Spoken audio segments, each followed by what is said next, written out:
grammar,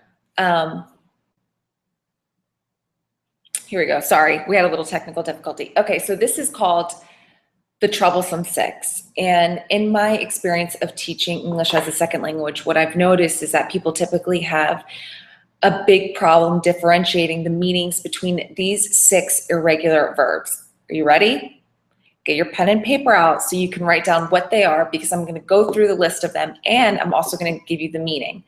Then we're going to use them in the sentence. And I want you to understand, see if you can understand the context of the sentence, number 1, and then based on the context of the sentence, if you can understand the way in which the word is being used. Okay, so here we go. The first pair of words, so 2 words together, is sit, set. So sit. What is the meaning of the word sit? The meaning of the word sit is to be seated. What is the past of this word is sat. So I sit at the table every morning at 7 a.m., right? Simple present. The past version of this word is sat. She sat at the table yesterday during dinner. Easy enough. The past participle of this word is also sat. And the present continuous is sitting. I'm sitting here at the table speaking to you, teaching you English. Okay, now the other portion of this word is set. Set is to put or place. Set, set, set, setting. The next 2 pair is rise and raise. So rise is to ascend. When you rise to an occasion, you ascend to it. You stand up to it. The next part of it is raise, is to elevate. She received a raise, an elevation in pay, or you normally say an increase in pay. And the last pair of words is lie, to recline, or lay, to cause to lie. Okay, now lie. Lie, lay, lane, lying. That's the breakdown of that word. Lay. Lay, laid, laid, laying. Okay, so now let's use them in a sentence. So for sit and set, the first sentence will use the word sit. So here's the sentence. He will sit with his brother. What I want you to do is write the meaning down of sit in this particular sentence. I'll say it again. He will sit with his brother. Okay, now let's use the past tense. Paula sat through a long concert. Take a moment, write down the meaning. Okay. Now we're going to use the word set. Set the platter on the table. Okay, next sentence. We set the baby in the chair. All right, next 2 words, rise and raise. First one we'll use is raise. Okay, he raised the book. The book is the object. He raised the book. All right, will the balloon rise? The cost of living has risen in the last 12 years. The sun rose. She will raise our wages. All right, and the last 2 irregular verbs is lie and lay. I will lie in the shade. He lay in bed. He laid the rug on the floor. She will lay the bricks. He laid the purse there. And the purse has lain there an hour. All right, so if you saw me looking over, you know I have a trusty note card that I write and type all of my sentences on to give to you. Those are your 6, what I call the troublesome 6 irregular verbs that people have a problem with. Hopefully you took the time to write down those sentences so you yourself can develop new sentences using those vocabulary words.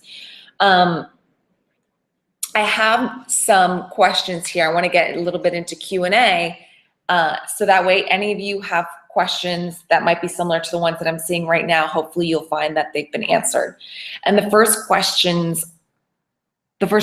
rather, excuse me, is what is the object in the sentences that you just stated? Okay, so the object, so let me give you an example. For the words lie and lay, he lay, I'm sorry, I'll give you another example. He laid the rug on the floor. Rug in this sentence is the object. It's the thing. He laid the rug on the floor. So rug is object. She will raise our wages. In this sentence, wages is the object. It's the thing, right? It's the monetary thing. All right, she will lay the bricks. In this sentence, bricks is the object. He laid the purse there. What is the object in this sentence? Can you guess it? It's purse. Good, it's the thing. Let's go to rise and raise. She will raise our wages. Now, if you notice, this sentence, wages, many people may not have heard this word before, wages, but this just is typically used when you're talking in terms of being an employee of some place. So it's to determine your monetary fund or the money that you receive from work. Wages is the object. How about we set the baby in the chair? What is the direct object in this sentence? We set the baby in the chair. Well, if you said baby, then you guessed right. We set the baby. The baby is the object. Let's try one more. Set the platter on the table. Can you guess what the direct object is for this one? If you guessed platter, you guessed right. Platter is the object. That's what you're setting. All right, so hopefully you wrote down these 6 vocabulary words, and if you didn't, I'll say them again. So the first is sit. The meaning of the word sit means to be seated, right? If I'm standing up and I want to sit down, I say I will sit in this chair. The next word is set, to put or place. I set my phone over to the side, right? I placed this object to the side of me.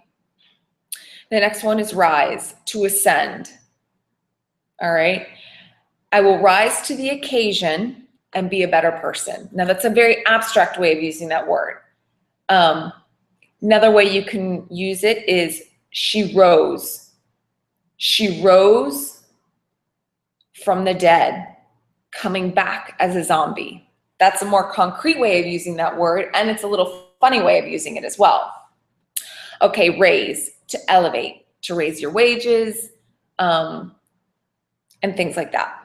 Okay, the next one is lie, is to recline. She lie in her bed for a few hours until her headache went away. The next one is lay, to cause to lie. She laid down on the ground until her leg felt better, okay? So something happened, she didn't feel good, so that caused her to lie down in a particular location. In this instance, it was the floor. So those are your 6 troublesome, irregular vocabulary words, and once you're done writing those words down and the meaning, go back again. Don't just take my sentences for it. Go back again and create your own. If you can create them without having to look up example sentences, then that's how you know you truly know the meaning of a verb. And so if you can do that, which that should be your goal every time you're studying verbs, then you're pretty much going to be on the right path. Next topic, we're going to talk about pronouns and we're going to talk about adverbs. So when we do that, we'll just really be able to differentiate. I know many of you already know what pronouns are. They're fairly easy, right? He, she, it, we, them. But I know many people are confused about adverbs, right? Parts of speech that describe either a verb or an adjective.